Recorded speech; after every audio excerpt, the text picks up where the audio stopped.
Hola a todos, soy el Pastor Rubio de la Iglesia Real Life en español y estamos contentos de estar una vez más con ustedes en esta tarde. Hoy estamos terminando esta serie llamada Asuntos de la Iglesia, que está basada en el primer libro de Pablo a Timoteo. Desde que comenzamos esta serie hemos hablado de diferentes principios y hemos usado este libro para convertirnos en mejores líderes, para dar lo mejor a aquel que nos ha llamado, aquel que nos ha dado un ministerio. Creo que merece lo mejor y este libro nos ha ayudado en este aspecto de convertirnos en mejores líderes, no solamente en el trabajo de la iglesia, sino en todos los ámbitos de la vida. Y creo que es un libro muy importante, el cual esperamos que cada uno de ustedes estemos realmente practicando estos principios de los cuales hemos hablado. Y son muchos. Hemos hablado de los falsos profetas, hemos hablado de las falsas doctrinas, hemos hablado de los diáconos, de los pastores, hemos hablado de un sinfín de cosas de los creyentes trabajando duro en la obra del Señor. Y como sé que probablemente quizás algunos de ustedes se han olvidado ya de todos estos principios, en la próxima semana vamos a hacer un resumen solamente. Ya no va a estar basada en la serie, pero vamos a estar haciendo un resumen solamente de los principios que hemos aprendido a lo largo de esta serie que casi ha durado todo el año. Así es que es importante de mantenernos en contacto en este sentido. Esta tarde quiero comenzar con una pregunta también. La pregunta es posible que una persona pueda ser buena y al mismo tiempo rico? ¿O un rico puede ser una persona buena? ¿Una persona que esté entregada y amando con todo su corazón al Señor? ¿Es posible? Mi opinión personal es que sí es posible. Yo creo que sí es posible, pero aunque esto va prácticamente en contra de todo lo que Jesús incluso mencionó, toda esta idea de ser bueno y rico realmente va en contra de las enseñanzas de la gran mayoría de la Biblia. Y quiero decir esto como ejemplo, por ejemplo, que Cristo puso de aquel joven rico cuando le presentó la idea de vender todo lo que tenía para darlo a los pobres y de esa manera podía entrar al reino de los cielos. Jesús puso dice, qué difícil es que un rico entre al reino de los cielos, y lo comparó con un camello. Dijo, es más fácil que un camello entre pase por el ojo de una aguja que un rico entre el reino de los cielos. Entonces va en contra de toda esta idea. Incluso Jesús puso ese ejemplo y lo comparó con un camello. Personalmente creo que Jesús se refería literalmente a una aguja y básicamente estaba diciendo que era imposible. No solamente que era difícil, sino que era imposible que un rico entrara al reino de los cielos. Ahora, yo creo que toda esta idea va de que, por lo general, la gran mayoría de los ricos, a veces están más enamorados del dinero que del Dios, que Dios, en realidad. Entonces, cambian las prioridades. Si la prioridad es el dinero y no Dios, entonces se acaba la vida y perdieron, obviamente, el reino de los cielos por hacer dinero. Y creo que por ahí va Jesús en ese sentido cuando él estaba hablando. Ahora, es importante entender esto. Santiago y Juan, los dos, entran también a empujar este tema sobre los ricos y le dan duro a los ricos. Por ejemplo, en Santiago, en el capítulo 5, por ejemplo, decía que los ricos van a aullar por vuestra miseria que os sobreviene. Y Juan describía que el juicio caerá sobre los ricos y se echarán polvo sobre la cabeza y gritarán y estarán lamentando. Y específicamente a los ricos. Ahora, Timoteo lo van a mostrar a nosotros que los ricos caerán en tentación, decía Pablo a Timoteo, y que la riqueza era una especie de trampa. Era una especie de trampa en la cual la gente puede caer en esa trampa del dinero y obviamente caer en la ruina espiritual y la destrucción de sus vidas por el amor del dinero. Eso es lo que Pablo le escribe a Timoteo. Ya vimos esos mensajes en el pasados. Pero permítame hacerle la pregunta nuevamente. ¿Es posible ser bueno y rico al mismo tiempo, o ser un rico que sea bueno delante del Señor? Sí. Ahora, cuando hablamos de ricos, hay que entender una cosa. Probablemente la gran mayoría del mundo, de la población del mundo, nos vería a nosotros aquí en el occidente como ricos. Porque muchos de nosotros somos considerados ricos porque incluso algunos tienen su propia casa, tienen tuberías y agua potable dentro de sus casas, tienen sus servicios dentro de sus casas, tienen calefacción dentro de sus casas. La mayoría de nosotros tenemos casa propia. Otros tienen más de un vehículo. Entonces, todo esto, si lo comparamos con lo que tiene la gran mayoría del mundo, ellos no tienen eso, por eso nos consideran a nosotros ricos. Entonces, yo podría decir que todos somos ricos en este país, porque la mayoría tenemos todos estos beneficios. Y tenemos por lo menos ropa para cambiarnos 1 o 2 veces probablemente durante la semana. Así que el libro de Timoteo habla de que nosotros debemos disfrutar de todo eso también que Dios nos da, pero manteniendo el enfoque en el dador y no en lo que nos da. Porque ese es el problema más serio, que a veces nos enfocamos y nos concentramos en aquello que nos da y no en el dador. Así que el texto de esta tarde son versículos 17 al 21 del capítulo 6 de la primera carta, y lo leo de esta manera. Dice: enséñales a los ricos de este mundo que no sean orgullosos ni que confíen en su dinero, el cual es tan inestable. Deberían depositar su confianza en Dios, quien nos da en abundancia todo lo que necesitamos para que lo disfrutemos. Diles que usen dinero para hacer el bien. Deberían ser ricos en buenas obras, generosos en lo que pasan necesidad y estar siempre dispuestos para compartir con otros. De esa manera, al hacer esto, acumulan su tesoro como un buen fundamento para el futuro, a fin de poder experimentar lo que es la vida verdadera. Versículo 20. Timoteo, cuida bien lo que Dios te ha confiado. Evita las discusiones mundanas y necias con los que se oponen a ti, con su así llamado conocimiento. Algunos se han desviado de la fe por seguir semejantes tonterías. Que la gracia de Dios sea con todos ustedes. Y Pablo se despide, por lo menos en esta carta. Entonces, para ser buenos y ricos, debemos aspirar a ser ricos para Dios. Debemos aspirar para ser ricos para Dios. Pablo, en este pasaje, nos da por lo menos 4 maneras de cómo podemos nosotros aspirar a ser ricos para Dios.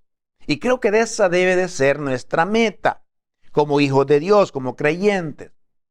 Ahora, ¿cuál es la primera cosa que Pablo quiere compartir con nosotros? Primero es que debemos protegernos de los peligros de las riquezas.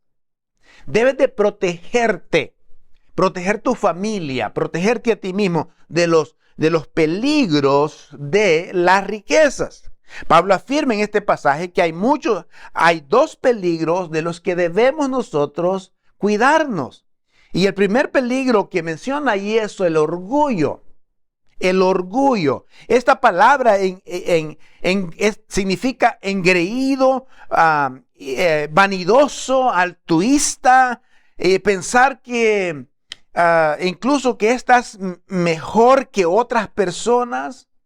El orgullo no debe de ser parte del cristianismo y menos de los ricos. e incluso tratar mal a aquellos que menos tienen, como es lo común que se da en este mundo. El orgullo es tan peligroso en este sentido porque el orgullo nos hace incluso alabarnos a nosotros mismos y pensar de que todo lo que tengo, todo lo que he logrado es por mi esfuerzo, es por mi sabiduría, es porque soy experto en matemáticas, en números, en ciencias, soy experto en computadoras, soy experto y trabajo duro, he trabajado de sol a sol y soy persona dedicada a mi trabajo. Entonces el orgullo nos va haciendo pensar de que eres tú el que ha producido la riqueza, el que ha producido. Nos olvidamos de darle la honra a quien realmente nos da, viene todo. Por ejemplo, el 1 Corintios dice, ¿qué es lo que tienes que no lo hayas recibido? Todo lo hemos recibido. Entonces, cuando una persona, el orgullo entra en una persona, es probable que esa persona piense que todo eso que tiene o ha logrado es producto de su propio esfuerzo. Pero yo le pregunto, según lo que dice Pablo en Corintios, ¿qué es lo que tienes que no lo haya recibido? Incluso la misma fortaleza para levantarte cada día, Dios te la ha dado. El oxígeno que respiras para moverte, Dios te lo ha dado. La sabiduría para los números en matemáticas, Dios te lo ha dado. Para producir riqueza, Dios te da toda esta habilidad. Es por su voluntad, es por su gracia, es por su misericordia. Entonces, por eso Pablo quiere que evitemos el orgullo, que puede ser nocivo. Es un peligro dentro de la riqueza, y eso es lo que Pablo mencionaba. El segundo aspecto que Pablo menciona aquí es que dice que las riquezas son inciertas, y esto es realmente cierto.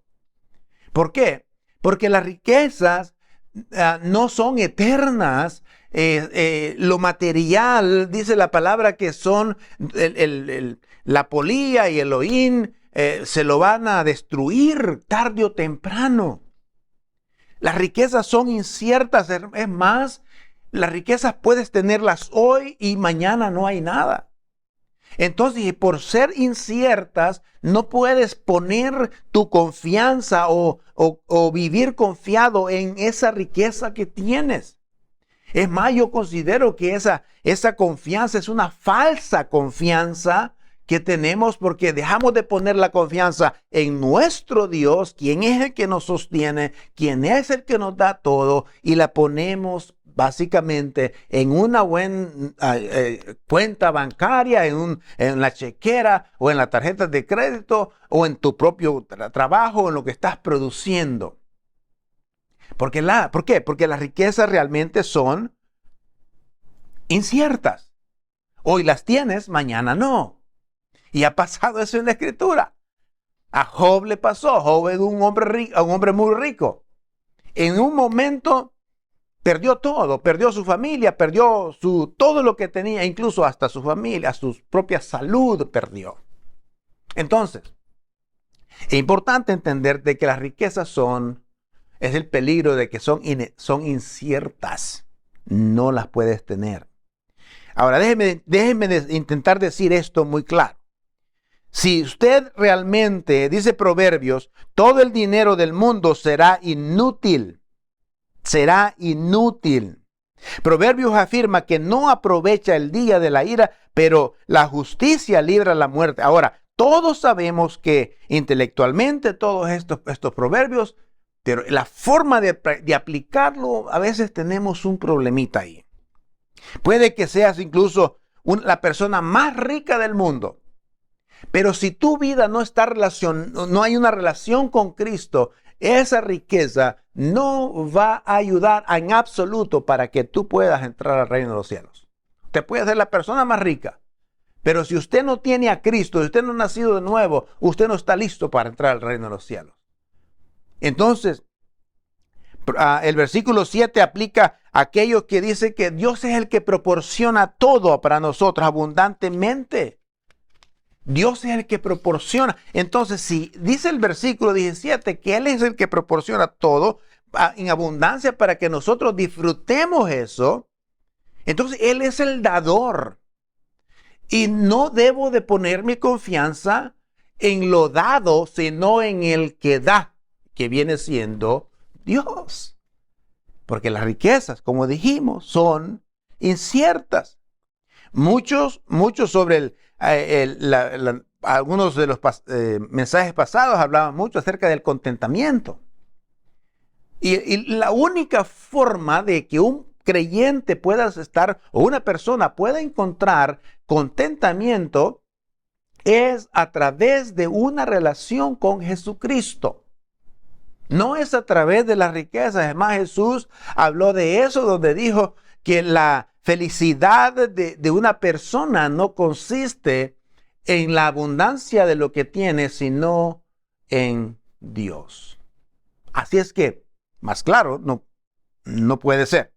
El versículo 15, por ejemplo, si nosotros tenemos aquí, vaya, si tuviéramos que en 15 minutos tu casa se está quemando y solamente tienes 15 minutos, ¿qué es lo que agarrarías? Lo primero que vas a agarrar, si tuvieras que elegir agarrar algo de tu casa, solamente tienes 15 minutos y la casa se va a quemar.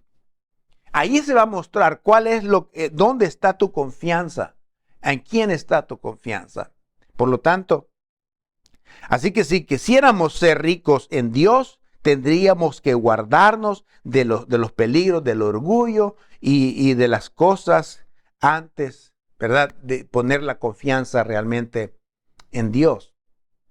El tercer aspecto, para ser rico con Dios hay que aprender a ser rico en buenas obras, versículo 18. Nosotros hemos sido llamados para hacer buenas obras y creo que eso es importante. En el libro de Mateo hablaba de eso, dice el versículo de Mateo 5, 14 al 16, decía que ustedes son la luz del mundo, como una ciudad en alto de una colina no puede esconderse. Nadie enciende una lámpara y luego la pone bajo una canasta. En cambio, la coloca en un lugar alto donde ilumina a todos los que están en casa. Y el versículo 16 dice, de la misma manera dejen que sus buenas acciones, sus buenas obras, brillen a la vista de todos para que todos alaben al Señor. Eso es lo que decía Mateo. Entonces, los creyentes, nosotros debemos ser incluso personas que aprender a ser ricos en buenas obras. Pablo le decía a Timoteo, quiero que le enseñes a los ricos a que sean ricos en buenas obras, tomando en cuenta la necesidad de los demás, ayudando a aquel menos afortunado, aquel que está sufriendo, aquel que quizás por circunstancias en la vida no tiene menos. Dice que sean buenos en buenas obras, que sea ese su principal motor en la vida, que sean ricos en buenas obras.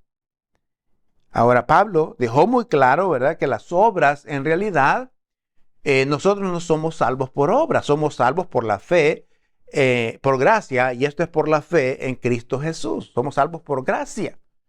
Pero también dejó claro Pablo de que cada creyente nacido de nuevo, que ha sido salvo por gracia, ahora sus obras deben demostrar que es una persona nacida de nuevo.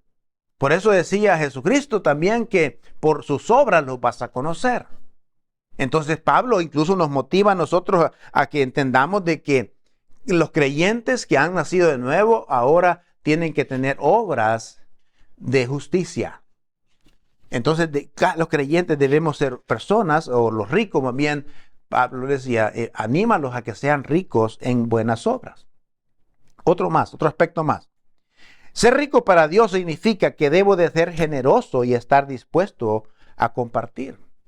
Mire, cuando una persona se le sube el orgullo y se afianza solamente en aquello que es temporal, en aquello que es inestable y en lo que es temporal, esa persona es probable, en la mayoría de los casos, quizás no en todo aplica, pero esa persona se vuelve tacaña. Esa persona no es generosa. Y Pablo dice que debemos ser generosos y estar dispuestos a compartir. Es más, yo creo que los cristianos no deberíamos ser personas tacañas, porque va en contra de la naturaleza del Dios que nos ha salvado. Va en contra. Dios vino a dar todo, dio a su Hijo. Lo principal, lo mejor, lo más importante, lo dio todo por nosotros, para salvarnos a nosotros. Entonces, a través de la Biblia, el principio principal es de la generosidad de Dios, lo cual debe de existir eso en nosotros. Y a veces los creyentes, por aferrarnos a esto, nos volvemos, como dicen algunos, muy codos o tacaños. Y eso va en contra de la naturaleza de un hijo de Dios. Por eso es importante de ser generosos y estar listos para compartir. Y yo le pregunto esta tarde, ¿usted se considera una persona generosa? ¿Se considera usted? Ahora, la mayoría de las personas se consideran generosas. La respuesta a esto es que no. Debemos confiar en Dios. Por ejemplo, si una persona no confía en Dios como su proveedor, muy difícil va a ser generoso. ¿Por qué? Porque siempre está pensando de que lo que tiene es por lo que él ha hecho, por su trabajo, por su esfuerzo, y por lo tanto no va a querer compartir de su esfuerzo ni nada de eso. Pero si entendemos que el principio principal de esto es que Dios es el proveedor, entonces yo confío en Él y puedo compartir con otros. Ahora, para ser rico también, para con Dios, debemos de centrarnos en la eternidad. Habíamos hablado de esto varias veces ya en los últimos mensajes, de que el creyente, su enfoque debe estar en lo eterno y no en lo temporal. Estamos en una generación y en una cultura donde los creyentes hemos sido metidos también, donde a veces creo que vivimos las vidas cristianas también, como si para lo temporal en vez de lo eterno. Usted y yo somos personas eternas. Ya Cristo puso esa eternidad en nosotros. Es más, fuimos creados como seres eternos. Por lo tanto, nuestro enfoque debe de estar en lo eterno y no en lo temporal. ¿Por qué? Porque lo temporal aquí se va a quedar. Por eso Jesús decía, haced tesoros en el cielo y no en la tierra. Esto aplica, amados hermanos, a todos. ¿Invierte en cosas eternas o en cosas temporales usted? ¿En qué invierte? ¿En qué inviertes? ¿Es usted un cristiano eterno con valores eternos o es un cristiano temporal en sus pensamientos y en su forma de vivir? ¿Cómo es usted? Esto es importante entenderlo. Todo lo que vivimos en esta vida te lo pueden quitar. Todo lo que vivimos en esta vida te lo pueden quitar. Cualquier cosa que tengas en la eternidad, nadie te la puede quitar. Entonces es importante eso. El último aspecto que Pablo nos recomienda es, para poder ser ricos para con Dios, es que dice él que debemos de guardar lo que nos ha sido confiado. ¿Y qué es lo que nos ha sido confiado? Creo que lo que nos ha sido confiado es el mensaje de salvación. Y debemos de guardar, cumplir con ese propósito en la vida. Cuando usted y yo venimos a Cristo y nos entregamos a Él voluntariamente, nadie te obligó, espero que así haya sido. Espero que lo hayas recibido porque le amas y porque Él te amó y no por miedo. Y Dios te dio un ministerio, Dios te ha dado algo especial, que es el mensaje de salvación para las personas. Y se nos ha confiado este ministerio a nosotros, para que lo hagamos. Jesús dijo, cuando Él se fue, ascendió al cielo, dijo, yo me voy, yo asciendo al Padre. Y entonces dijo a la iglesia, vayan a todas las naciones, enseñen la palabra, prediquen, hagan discípulos, etcétera, etcétera. Y se nos ha confiado. Ese mensaje que te salvó, ese mensaje que te rescató a ti también de la muerte, de las tinieblas, ese mismo mensaje es el que usted y yo se nos ha confiado para compartirlo con otras personas. Y Pablo le dice a Timoteo, quiero que tú pongas atención a esto. Quiero que tú guardes, cumplas lo que te ha sido confiado. Amados hermanos, yo lo veo como un gran privilegio. En realidad así, yo lo veo como un gran privilegio el hecho de que Dios me haya confiado. Imagínense un mensaje tan santo, tan poderoso, de llevar, de comunicar las palabras de Él a otras personas. Eso es un privilegio que sobrepasa mi entendimiento. Y creo que así mismo usted lo debe de ver. Que le ha sido encomendado un ministerio, se le ha encomendado, se le ha confiado un mensaje importante que cambia vidas, que determina entre la vida y la muerte en realidad. Así de importante es. Así que espero que esto le haya servido y voy a terminar con las palabras que dijo Pablo a Timoteo. Dijo que la gracia del Dios esté con ustedes. Esa es su última frase en esta carta. Y yo espero que así sea. Que la gracia, el poder de Dios esté con usted. Y que me lo bendiga. Y que como pongamos por obra estos principios. Y que anhelemos ser ricos para Dios en todo. Y eso vale la pena. Así que la próxima semana vengo con un resumen de los principios principalmente que hemos hablado a través de esta serie de 25 mensajes que hemos tenido. Así que Dios me lo bendiga. Gracias por estar con nosotros. Les amo en Cristo. Y que pase un buen tiempo como en la familia. Gracias. Amén.